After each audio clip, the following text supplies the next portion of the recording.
Hey, folks, before I start the show here, let's go over my dates, my tour dates. Salt Lake City. Look, I know this show just got put up, and it's only been a few weeks, but get tickets, will you? Wise Guys, August 4th and August 3rd. That's this Friday and Saturday, Salt Lake City, Wise Guys downtown. I'm working out an hour, and I'm going to be there. So why don't you come? How would that be? Also, the Comedy Attic, August 30th, 31st, September 1st. That's in Bloomington, Indiana. Come to that. Acme Comedy Club in Minneapolis, September 6th, 7th, and 8th.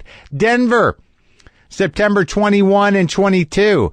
The Comedy Works downtown. Come on. Lively Room. I know we're a couple months out. I know you kind of wait till the last minute-ish, but grab your tickets.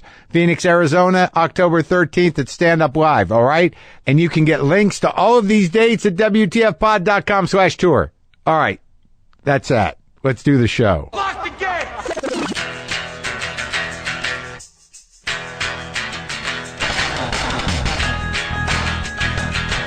All right, let's do this. How are you, what the fuckers, what the fuck buddies, what the fuck Lahomans?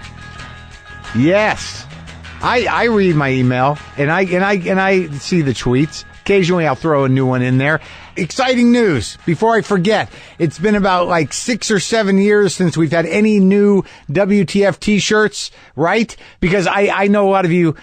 That logo has not changed. Maybe I've changed, but there's something about the original logo. We still have it up. It's still the avatar, but this is sort of a retro WTF thing in a way. I mean, we've had several different types of designs, but for some reason I was just, maybe we should do something that honors the original logo. So, you know, if you're part of the club who enjoys this show, you'll understand what it is. And some people just like, what's up with that fucking shirt?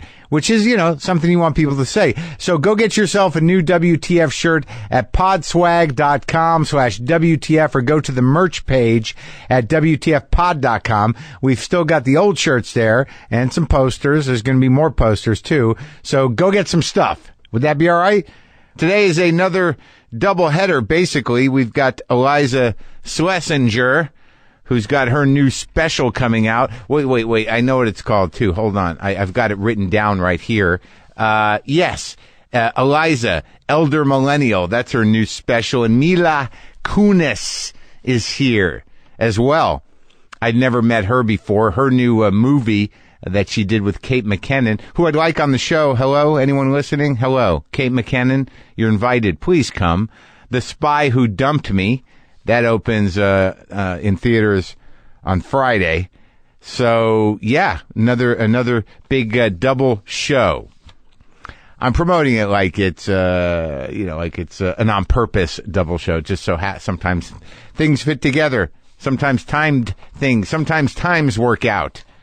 There are people that I try to get on, that I want to get on, that I just haven't gotten on yet. It's not that they don't want to come on. It's not that we haven't tried to get them on. It's just it hasn't happened. And sometimes I make mistakes. I didn't tell you about this. It was sort of on the down low, I guess. But I flew to the Montreal Comedy Festival Thursday morning, and I'm back already. I'm recording this on Saturday. I was not on the festival, but a couple weeks ago, the festival chief, the kingpin up there, Bruce, he texted me that the Glow women, the women who created Glow, Liz Flahive and Carly Mensch, were being awarded for the Comedy Writers of the Year at the Just for Laughs Comedy Festival. At first, he wanted their emails so he could maybe kind of speed up the getting them the news to see if they wanted to come. And then I guess they requested that I come present them that award. And of course, I would do that. But I haven't gone to that festival in a few years because I don't really do it anymore. And you know what? I might be wrong in not doing that. I tend to just go up and play Montreal once every year or two and not deal with the festival because it's exhausting. And I used to put a lot of, it used to be very important to all of us to get into that festival, and so stressful, and every set mattered, and you always thought something was going to happen that didn't, not for me anyways. But once I was able to sell some tickets, I sort of didn't care whether I went or not. But I'm getting around to the point. But I went, and it was fun to just go up there and just have this little thing to do on Friday afternoon. I got in Thursday. I went out to eat with Dino, Dean Del Rey and I went to a pied de couchon. I don't know how to say it. I don't know how to speak French. So that night I go do the alternative comedy show, which Andy Kindler hosts. I just did a 10-minute set. Lovely to see Andy and Jackie Cation and Moshe Kasher was up there. These are people I see around here, but that's the thing I forget that I like to do. I like to hang out with comics. That's my entire social circle. If I hung out with more people more of the time, I wouldn't get angry that I'm holding too much inside. I mean, you guys are my only friends. And Sarah, I mean, obviously I'm closer to Sarah, but, I don't talk to too many people, but you guys and Sarah need to spread it out, open it up. So the next day I got ready for the gig to present. I wrote a nice speech. It was touching, but I had no idea this award show would be so sweet. I presented Liz and Carly with their award. Howie Mandel presented Joe Coy with the Comedian of the Year award. And then Maria Bamford presented Hannah Gatsby with the Special of the Year award. And then Dion Cole presented Lil Rel Howery with his Breakout Talent Award. And then Kevin Hart literally flew in. He landed his private plane at the venue, almost, to present Tiffany Haddish with the Comedian of the Year award. So I had never met Hannah.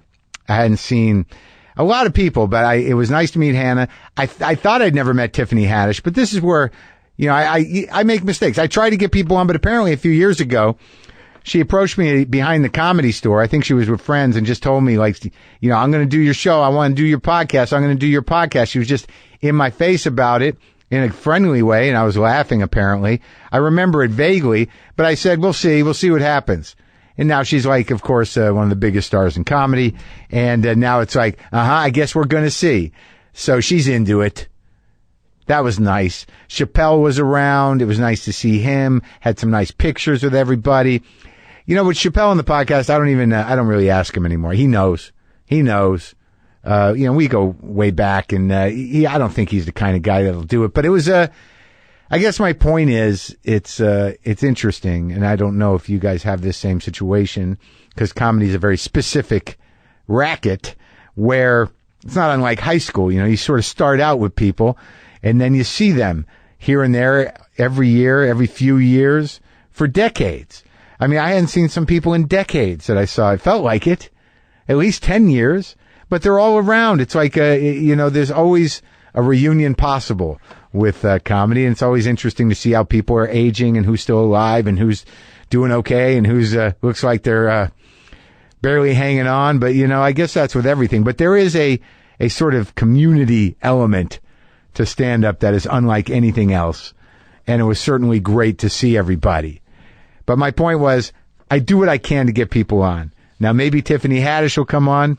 Maybe in September, she said she'd be free. Kevin Hart apparently wants to talk again. It's been years since I talked to him. It was before he was playing entire states from a large stage with speakers in every community. So it was nice.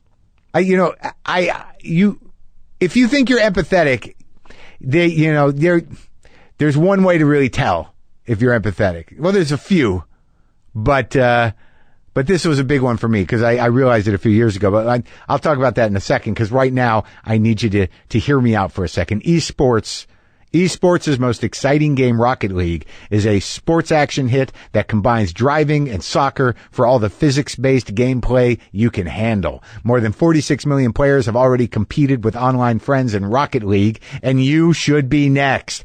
Customize your car with hundreds of trillions of possible combinations. Yes, hundreds of trillions. And play with fans of all ages with groundbreaking cross-platform play on most video game systems. If you prefer to play with friends or family nearby, you can do that too with Rocket League's super fun 4-player split screen feature. You can even play by yourself with an engaging season mode that offers multiple difficulties and team sizes. Rocket League has been nominated for more than 150 awards, and it starts at just $20. So it's a no-brainer to pick it up for whatever system you use. Learn more at RocketLeague.com and download Rocket League today on Nintendo Switch, PlayStation 4, Xbox One, and Steam PC. Steam PC, rated E for everyone. All right? Empathy. Or maybe I'll tell you about that after I talk to Eliza here. Look, Eliza is a comic. She's been on here, I think, once. She's a hard fucking worker, and she delivers the goods, man. I mean, I flew back with her. That's the funniest thing about going in Montreal is that I flew out on the first plane this morning. I'm so punchy, and there's always a good